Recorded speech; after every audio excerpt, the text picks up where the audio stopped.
تو آپ فرمانے لگے جو رب سے زیادہ ڈرے وہ بڑا عالم ہے. اور دلیل انہوں نے یہ دی کہ اللہ کریم نے قرآن مجید میں فرمایا ہے کہ انما یخشی اللہ من عبادہ العلماء، اللہ کے بندوں میں سے جو عالم ہیں وہ رب سے ڈرتے ہیں. تو دینی تعلیم، اس کی معلومات حاصل کرنے کی کوشش کریں، صحیح کریں. قرآن مجید کی ایک آیہ کریمہ کا کچھ حصہ جو میں نے تلاوت کیا، اس میں اللہ کریم نے فرمایا اپنے محبوب سے، کہا وَقُلْ رَبِّ زِدْنِی عِلْمًا، اے محبوب آپ میری بارگاہ میں یہ دعا مانگیں، آپ یہ عرض کریں کہ اے رب میرے علم میں اضافہ کر دے، اے مالک میرے علم میں اضافہ کر دے.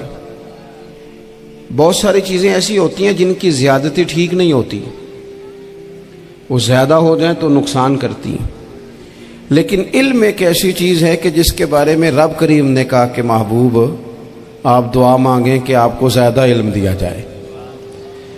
اور پھر علم ایک ایسی چیز ہے کہ کوئی بھی آدمی یہ دعویٰ نہ کرے کہ میں نے بڑا حاصل کر لیا ہے، میری اب تکمیل ہو گئی ہے، میں اب مکمل ہو گیا ہوں.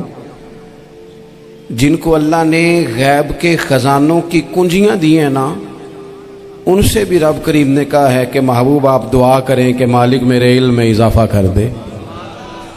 تو جب وہاں تک یہ بات ہے تو پھر عام آدمی کو بھی چاہیے کہ وہ اپنی معلومات میں اضافے کا شوق پیدا کرے. اور تیسری بات یہ کہ جو حضور کے علم شریف پر بات کرتے ہیں وہ بھی اس آیت سے سیکھیں کہ حضور کا علم تو ہر روز رب اس میں اضافہ فرما رہا ہے، تو ہر روز اضافہ ہو رہا ہے. وَلَلْآخِرَةُ خَيْرٌ لَكَ مِنَ الْأُولَىٰ، ہر روز ترقی ہو رہی ہے حضور کے علم شریف کی بھی. تو ہمارے ہاں زیادہ تر لوگ بات اس لیے سیکھتے ہیں کہ میں کوئی کہیں سے مسئلہ سیکھوں گا پھر جا کے اپنی مسجد کے امام کو تنگ کروں گا کہ وہاں تو میں یہ سن کے آیا ہوں تو یہاں یہ کام کیوں نہیں ہوتا. میں کوئی بات سیکھوں گا تو پھر میں اس سے بحث کا دروازہ کھولوں گا. علم کا مطلب ہی اپنے آپ کو سنوارنا ہے. معلومات حاصل کرنے کا مطلب یہ کہ آپ کے عمل میں پختگی آئے، آپ کے کردار میں پختگی آئے، آپ نے جو سیکھا ہے آپ اس کے مطابق اپنے آپ کو ڈھالیں. مسلم شریف میں موجود ہے، نبی پاک صلی اللہ علیہ وسلم نے دعا مانگی ہے، اے اللہ میں اس علم سے تیری پناہ مانگتا ہوں جو علم تو ہو پر نفع والا نہ ہو. جس بندے کے علم نے اسے نفع نہیں دیا، وہ کچھ سیکھ نہیں سکا اس سے، تو اس کا علم کسی کو کیا نفع دے گا. جب خود سے اس نے، اور صوفیہ کرام تو فرماتے ہیں کہ جو لوگ بڑی معلومات حاصل کر لیں، بڑی باتیں سیکھ لیں، پنچایت میں کسی کو بولنے نہ دیں، گھر میں کسی کو بولنے نہ دیں. بہت سارے لوگ تو علماء کو بھی مشورہ دیتے ہیں، بڑی باتیں کرے لیکن عمل کے لحاظ سے بندہ زیرو ہو تو اہل دل فرماتے ہیں اس کی صحبت سے بچو. اسے بڑا پتہ ہے، بڑی باتیں آتی ہیں، بڑی باتیں کرتا ہے، لیکن گفتگو کی حد تک تو بہت بڑا ہے، عمل کے معاملے میں صفر ہے. بہت سارے لوگ مسجد کے حجرے میں میٹنگ ہو رہی ہوتی ہے اور وہ لمبی لمبی دلیلیں اور مشورے دے رہے ہوتے ہیں، نماز کا ٹائم آ جائے تو اٹھ کے چلے جاتے ہیں، کہتے ہیں میں اپنے محلے دی مسیتیں پڑھنی. کئیوں کو کام یاد آ جاتا ہے. فرمایا کہ شخص کے پاس معلومات بڑی ہوں لیکن عمل کے معاملے میں بندہ زیرو ہو تو اسے بچنا کیوں؟ اس لیے کہ اگر پڑھا لکھا آدمی بے عمل ہونا تو وہ اپنی بے عملی پر بھی دلیلیں پیش کرتا ہے. وہ کہتا ہے میں یہ کام نہیں کرتا تو یہ میرے پاس دلیل ہے. وہ تو بے عملی کو بھی مزین کر دے گا معاذ اللہ. تو دینی تعلیم ایک تو حاصل اس لیے کریں کہ ہم نے اپنے آپ کو سنوارنا ہے، اور دوسرا علم کا شوق طبیعت میں ہو. دیکھیں نا، اللہ کے حبیب صلی اللہ علیہ وسلم نے فرمایا ہے کہ جو علم کے رستے پہ چل پڑا وہ جنت کے رستے پہ چل پڑا ہے. جمعوں میں، محفلوں میں کانوں کے ذائقے کے لیے نہ آئیں، اس لیے آئیں کہ میرے علم میں، میرے عمل میں یہ کوئی اضافے کی بات بنے گی، میں کوئی نصیحت حاصل کروں گا تو میرے دل کا زنگ اترے گا. ہمارے ہاں یہاں لوگ مزے کے لیے آتے ہیں اور آج کل لوگ فوٹو کے لیے آتے ہیں. ان دو کاموں سے نکل کر خالص اصلاح کی نیت سے علم کا شوق. ہمارے ہاں تیزی سے ایک حرکت کی گئی، علماء کا وقار خراب کیا گیا. اور لوگوں کو دینی علوم سے دور کیا گیا. اور اس میں بعض بیچارے واعظین اور خطباء نے بھی کردار ادا کیا جب جعلی پیر کی تعریفیں کھول کے کی اور اسے پتہ نہیں کہاں تک. یہ اسٹیج جو ہوتے ہیں نا, ان میں کوئی بندہ اچھا لگے بھی تو اس کے لیے دعا کرنی چاہیے, تعریفیں نہیں کرنی چاہیے. تعریفیں اس کا کوئی فائدہ نہیں ہے. اس بندے کو تو دعا کا فائدہ ہے. اگر آپ کو اچھا لگ رہا ہے تو اسے دعا دیں, اس سے زیادہ کچھ نہیں کریں. اور ہمارے ہاں جناب وہ نقیب محفل بیچارے کی شامت آ جاتی ہے اگر تعریفیں تھوڑی کرے تو کہتے ہیں انہوں تو نام ہی نہیں لینا ہوں. اور بھائی اس کے نام لینے سے آپ کا قد اونچا ہوتا ہے. تو علم اور عالم ان دونوں چیزوں سے قوم کو دور کیا گیا. دینی تعلیمات کا فقدان ہے. جو میٹرک تک لوگ 60-70 کتابیں پڑھ جاتے ہیں انہیں بھی قرآن پاک ٹھیک سے نہیں پڑھنا آتا. دور کیا گیا. آپ مجھے بتائیے, چلیں ایک مسجد ہی آپ دیکھ لیں, اس مسجد کے اندر اگر ایک طرف ایک عالم دین مشکات شریف کھول کے بیٹھے ہوں, حدیث پاک کا درس ہو رہا ہے, یا بحر شریعت کھول کے بیٹھے ہیں, فقہی مسائل بیان کیے, اور اسی مسجد میں ایک بابا جی جبہ پہن کے تگڑا سا بڑی سی پگڑی باندھ کے اور 500 دانے والی تسبیح لے کے بیٹھے ہیں. اب ایک بندہ اندر آتا ہے تو وہ کدھر جائے گا, عالم کی طرف کہ بابا جی کی طرف؟ وہ کیوں جا رہا ہے بھلا بابا جی کی طرف؟ وہ اس لیے کہ ہم نے اسے یہ بتایا ہی نہیں کہ جس طرح سبحان اللہ سبحان اللہ سبحان اللہ پڑھنا عبادت ہے نا, اسی طرح دارابا پڑھنا بھی عبادت ہے. اسے ہم نے بتایا نہیں کہ جب تک علم کے رستے میں رہنا بھی عبادت ہے, جب تک اسے یہ سمجھ نہیں نہ آئے گی کہ جس طرح وظائف کی کتاب پڑھنا عبادت ہے اسی طرح مشکات شریف پڑھنا بھی عبادت ہے.